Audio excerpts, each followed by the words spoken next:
One really difficult area of the body on a dog or any animal to treat is inside the mouth.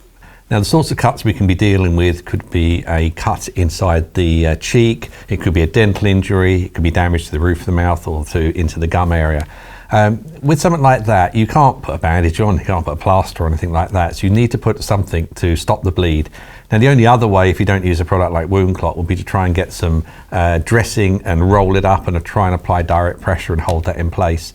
But then you've got the problems really of, is the dog going to swallow it? Is it potentially going to choke on it? Things like that. So you need a product to deal with the bleeds safely. Now, the thing with Woundclots is it's cellulose-based, completely harmless. The dog can eat it, won't be a problem. So by putting it inside the mouth, you can stop the bleed. You need to just gently hold the dog's mouth shut, because you don't want to get a situation where the dog just spits it out or eats it or swallows it. So try and hold it in place, but you don't really need to put a lot of direct pressure on, because Woundclot works without a lot of direct pressure.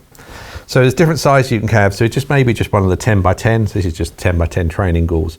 So if it's a smaller injury, what you can do is just take the Woundclot and just roll it up. So say maybe here we're looking at an injury just inside its gum line. You can roll up a piece like that, pop it inside the mouth, and then just hold it in place, let the Woundclot do its job to stop the bleed, and then obviously try and stop the dog scratching its face or eating and things like that, try and moving its tongue about. Because on the outside of its teeth, it's probably easier than if it was on the inside of the mouth. But just doing something like that can work really well to stop the bleed.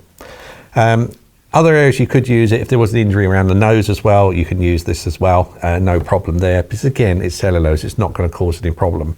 So again, you would perhaps just roll that up. If it is cut towards the end of the nose, you can seal the hole off and then pop a bit on the outside as well, just to hold that in place. And then again, get veterinary care as quick as you can.